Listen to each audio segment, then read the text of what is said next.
A Christmas Carol by Charles Dickens. Chapter 5. The End of It. Yes, and the bedpost was his own. The bed was his own. The room was his own. Best and happiest of all, the time before him was his own to make amends in. "I will live in the past, the present, and the future," Scrooge repeated as he scrambled out of bed. "The spirits of all three shall strive within me. Oh, Jacob Marley! Heaven and the Christmas time be praised for this. I say it on my knees, old Jacob, on my knees." He was so fluttered and so glowing with his good intentions that his broken voice would scarcely answer to his call. He had been sobbing violently in his conflict with the spirit, and his face was wet with tears. "They are not torn down," cried Scrooge, folding one of his bed curtains in his arms. "They are not torn down, rings and all. They are here. I am here. The shadows of the things that would have been may be dispelled. They will be. I know they will." His hands were busy with his garments all this time, turning them inside out, putting them on upside down, tearing them, mislaying them, making them parties to every kind of extravagance. "I don't know what to do," cried Scrooge, laughing and crying in the same breath. "I am as light as a feather. I am as happy as an angel. I am as merry as a schoolboy. I am as giddy as a drunken man. A Merry Christmas to everyone, and a Happy New Year to all the world." He had frisked into the sitting room and was now standing there. "There's the saucepan that the gruel was in," cried Scrooge, starting off again and whisking round the fireplace. "There's the door by which the ghost of Jacob Marley entered. There's the corner where the ghost of Christmas Present sat. There's the window where I saw the wandering spirits. It's all right. It's all true. It all happened." Really, for a man who had been out of practice for so many years, it was a splendid laugh. A most illustrious laugh. The father of a long, long line of brilliant laughs. "I don't know what day of the month it is," said Scrooge. "I don't know how long I've been among the spirits. I don't know anything. I'm quite a baby. Never mind, I don't care. I'd rather be a baby." Running to the window, he opened it and put out his head.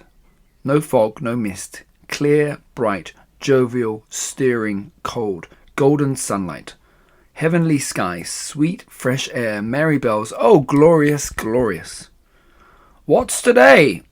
cried Scrooge, calling downward to a boy in Sunday clothes, who perhaps had loitered in to look about him. "Eh?" returned the boy, with all his might of wonder. "What's today, my fine fellow?" said Scrooge. "Today?" replied the boy. "Why, Christmas Day." "It's Christmas Day," said Scrooge to himself. "I haven't missed it. The spirits have done it all in one night. They can do anything they like. Of course they can. Of course they can. Hello, my fine fellow." "Hello," returned the boy. "Do you know the poulterers in the next street but one by the corner?" Scrooge inquired. "I should hope I do," replied the lad. "An intelligent boy," said Scrooge. "A remarkable boy. Do you know whether they've sold the prize turkey that was hanging up there? Not the little prize turkey, the big one." "What, the one as big as me?" returned the boy. "What a delightful boy," said Scrooge. "It's a pleasure to talk to you. Yes, my buck."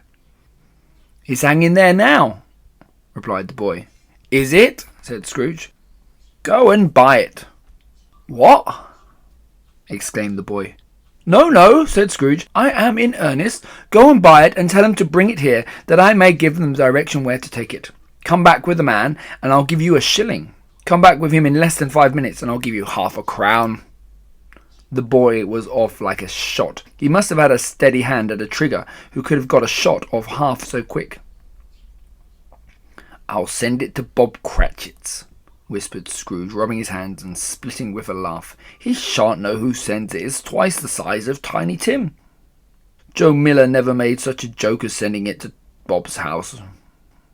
Joe Miller never made such a joke as sending it to Bob's will be."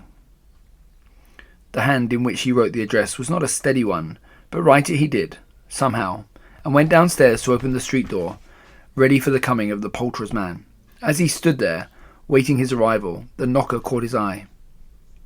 "I shall love it as long as I live," cried Scrooge, patting the knocker with his hand. "I scarcely ever looked at it before. What an honest expression it is on its face. It's a wonderful knocker. Here's the turkey. Hello! How are you? Merry Christmas!" It was a turkey which never could have stood upon the legs, that bird. It would have snapped them off in a minute, like sticks of sealing wax. "Why, it's impossible to carry that to Camden Town," said Scrooge. "You must have a cab." The chuckle with which he said this, and the chuckle with which he paid for the turkey, and the chuckle with which he paid for the cab, and the chuckle with which he paid the boy, were only to be exceeded by the chuckle with which he sat down breathless in his chair, and chuckled till he cried.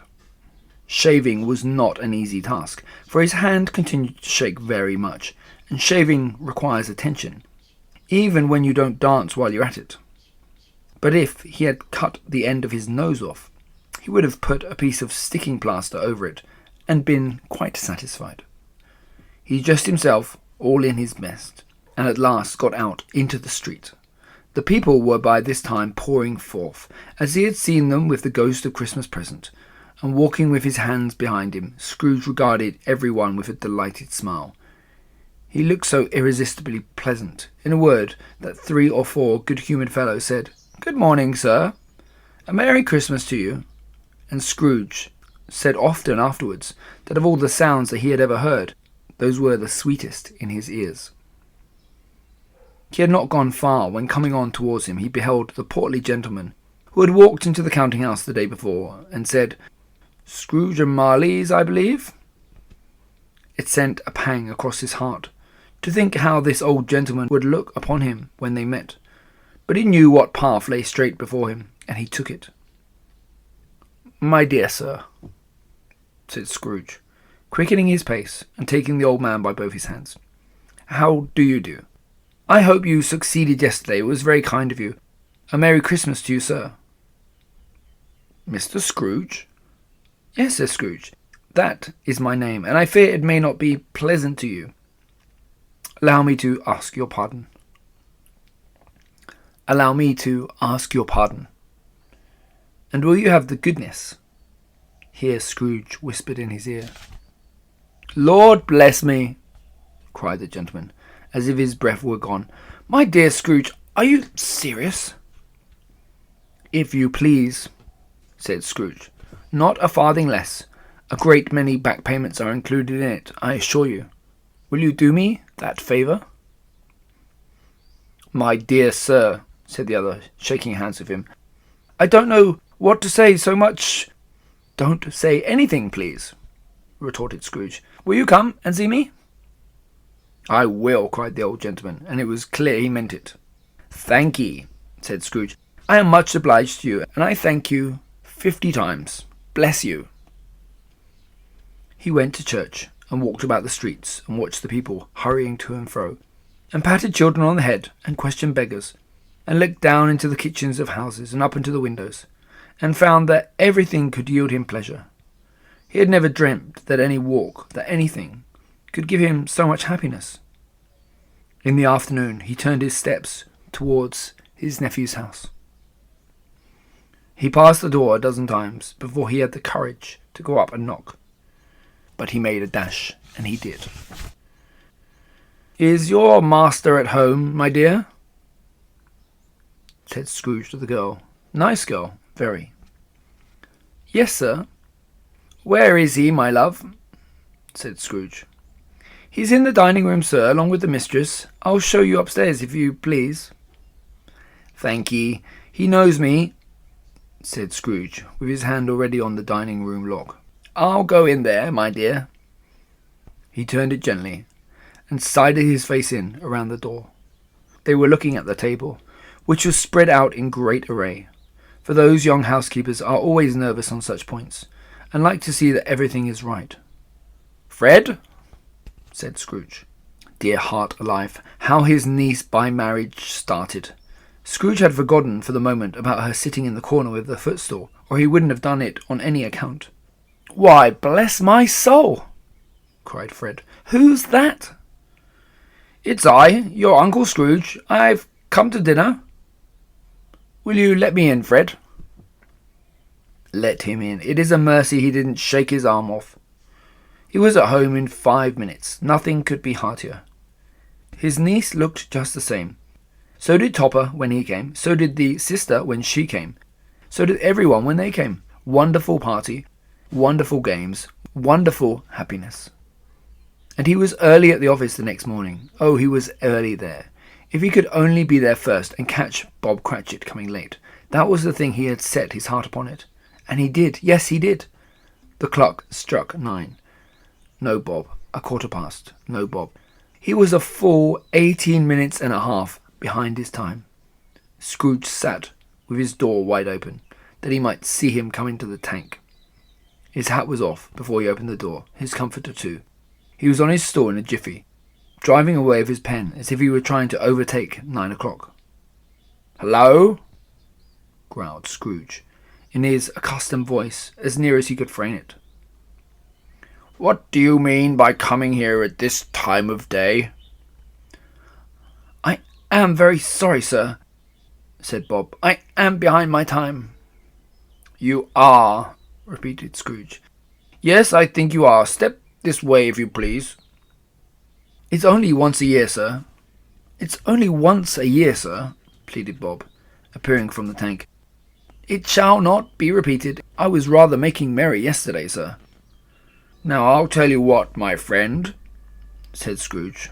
"I'm not going to stand this sort of thing any longer, and therefore," he continued, leaping from his stool, and giving Bob such a dig in the waistcoat that he staggered back into the tank again, "therefore I'm about to raise your salary." Bob trembled and got a little nearer to the ruler. He had a momentary idea of knocking Scrooge down with it, holding him, and then calling to the people in the court for help and a straitcoat.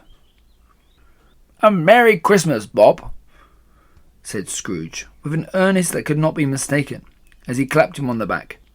"A merrier Christmas, Bob, my good fellow, than I have given you for many a year. I'll raise your salary, and endeavour to assist your struggling family, and we will discuss your affairs this very afternoon over a Christmas bowl of smoking bishop. Bob, make up the fire and buy another coal scuttle before you dot another I, Bob Cratchit." Scrooge was better than his word. He did it all, and infinitely more. And to Tiny Tim, who did not die, he was a second father. He became as good a friend, as good as a master, as good a man as the good old city knew, or any other good old city, town or borough in the good old world. Some people laughed to see the alteration in him, but he let them laugh, and little heeded them, for he was wise enough to know that nothing ever happened on this globe for good, at which some people did not have their fill of laughter in the onset. And knowing that such as these would be blind anyway, he thought it quite as well they should wrinkle up their eyes and grin. His own heart laughed, and that was quite enough for him.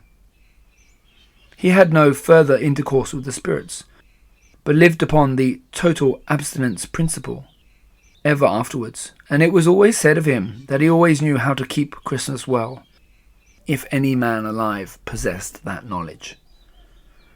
May that be truly said of us, and all of us, and so, as Tiny Tim observed, God bless us, everyone.